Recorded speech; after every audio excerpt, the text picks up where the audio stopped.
Oke, Assalamualaikum warahmatullahi wabarakatuh. Perkenalkan kami dari kelompok 11 akan menjelaskan argumen dan sudut pandang dari kasus etika yang kita dapatkan. Maaf. Di sini ada saya sebagai Nela Salsabita dengan NIM 1105223-017. Ada saya Nadine Farah Padipa dengan NIM 1105223-053. Ada saya Clea Natalie Jericho dengan NIM 11052233047. Dan ada saya Datu Muhammad Rifki dengan NIM 11052233026. Oke, di sini kita itu sebenarnya membahas kasus sebenarnya yang dimana subjek anak balita menangis kesakitan dan menolak darahnya diambil oleh peneliti yang sedang melakukan penelitian diabetes. Anak itu ketakutan melihat jas putih yang digunakan oleh peneliti. Ibu balita tersebut juga sudah menyetujui PSP perihal anaknya ikut berpartisipasi pada penelitian. Balita tersebut terus menangis frontal dan meneriakkan penolakan ibunya. Peneliti tersebut kemudian kesulitan untuk mengambil darah dan merasa resiko penusukan jarum akan semakin besar apabila balita tersebut tidak berhenti meronta.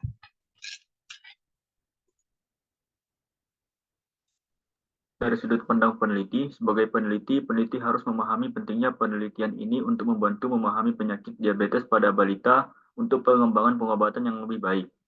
Sebelum mengambil sampel darah, peneliti harus memastikan bahwa orang tua dari balita tersebut telah menandatangani dokumen PSP atau persetujuan setelah penjelasan atau informed consent yang berisi tentang tujuan dan manfaat penelitian, prosedur yang digunakan, risiko dan manfaat bagi balita dan hak-hak partisipan. Peneliti tidak hanya mengandalkan dokumen PSP saja, ia harus mengandalkan pertemuan dengan orang tua balita tersebut untuk membahas penelitian secara mendalam dengan menggunakan bahasa yang sederhana dan menjawab semua pertanyaan orang tua dengan jujur dan terbuka.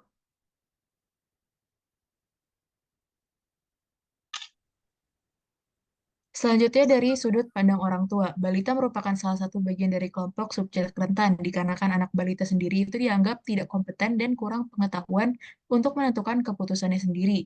Secara moral, pendapat orang tua dari subjek perlu dipertimbangkan, karena orang tua lah yang memiliki otoriter terhadap anaknya. Pendapat orang tua tersebut yang akan menjadi keputusan apakah anak balita tersebut dapat menjadi subjek dari penelitian. Next. Nah, dalam menentukan keputusan, orang tua itu perlu tahu tujuan serta manfaat dari penelitian. Orang tua juga perlu tahu bagaimana prosedur penelitian, resiko, serta manfaat bagi balita. Pada tahap inilah, penjelasan dari peneliti akan sangat berdampak pada keputusan orang tua. Dengan penjelasan yang mudah dipahami dan jelas, dapat meraih kepercayaan orang tua untuk memperbolehkan anaknya menjadi subjek dari penelitian. Dengan terbentuknya kepercayaan antara orang tua dengan penelitian tersebut, orang tua akan lebih tenang dan lebih paham mengenai tindakan apa saja yang akan dilakukan terhadap anaknya.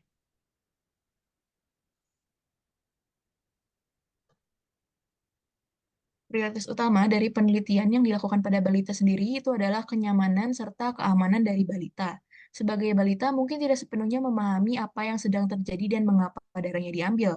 Balita juga mungkin merasa asing dengan jaket yang digunakan oleh peneliti dan merasa sangat takut dan terancam dengan proses pengambilan darah. Hal ini mungkin dapat menyebabkan trauma ataupun ketakutan berlanjut yang akan mempengaruhi balita di masa mendatang.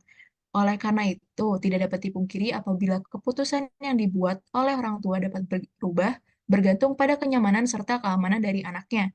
Pada kasus ini, ketika balita sudah meronta dan meneriakkan penolakan hingga peneliti pun kesulitan untuk mengambil darah, orang tua itu memiliki hak penuh atas pemberhentian ataupun dilanjutkannya penelitian pada anak.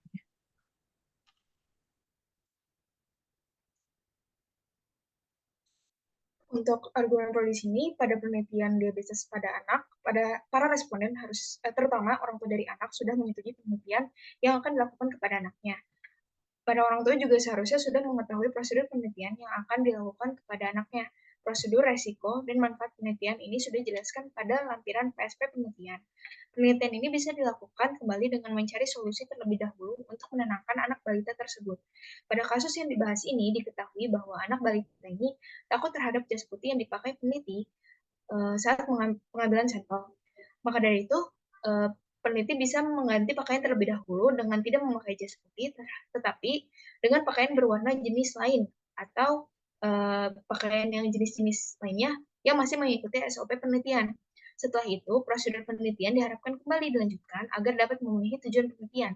Jika anak balita tersebut tetap meronta dan membahayakan prosedur pengambilan sampel, peneliti diharapkan dapat menghiburnya terlebih dahulu atau mengalihkan perhatian anak tersebut agar mudah mengambil sampelnya. Pengambilan sampel itu tetap dilakukan agar mendapat data yang dibutuhkan untuk penelitian ini.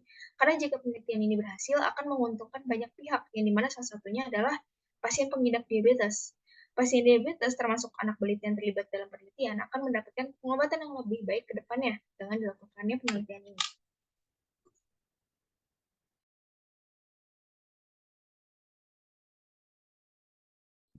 Selanjutnya untuk argumen kontra.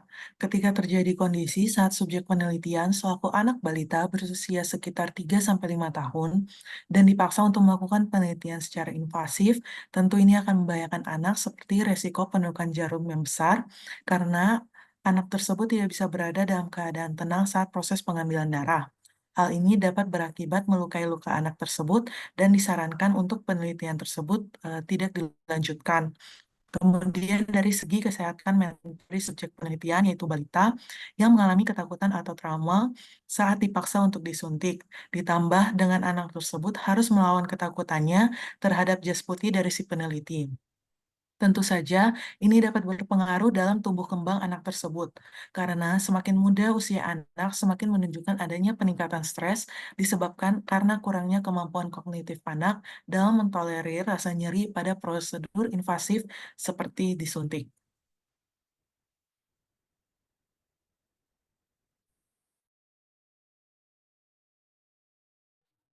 Untuk kesimpulan, penelitian ini dibutuhkan komunikasi antara peneliti dan orang tua melalui PSP dan juga informed consent yang dimana di dalamnya terdapat prosedur penelitian yang memuat beberapa kondisi di saat subjek rentan balita melakukan hal berbahaya yang dapat menghambat penelitian dan mengancam keselamatan subjek, seperti ketakutan balita terhadap jas putih dan prosedur pengambilan sampel. Maka dari itu, peran orang tua sangat penting untuk memperhatikan anaknya dan cepat untuk mengambil keputusan baik dilanjutkannya atau tidak penelitian terhadap anaknya. Untuk peneliti harus menghormati apapun keputusan dari subjek penelitian. Subjek pada peneliti ini merupakan orang tua dari anak tersebut dikarenakan anak balita masih merupakan subjek rentan.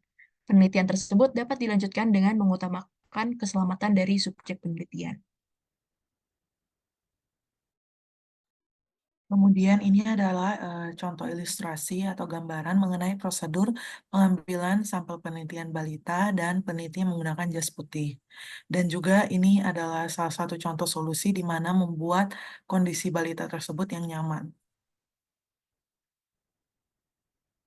Nah, ini ada ilustrasi jas putihnya dan mungkin alternatif lain untuk mengganti jas putih dengan jas yang berwarna lain atau model yang lainnya.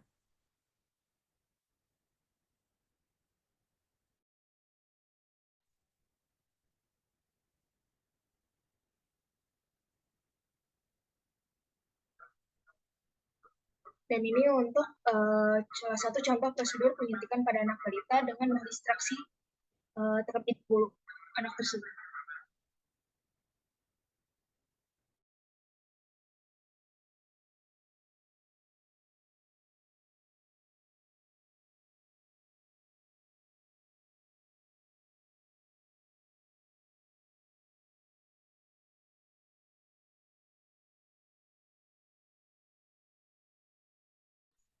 Kemudian ini referensi yang kami gunakan,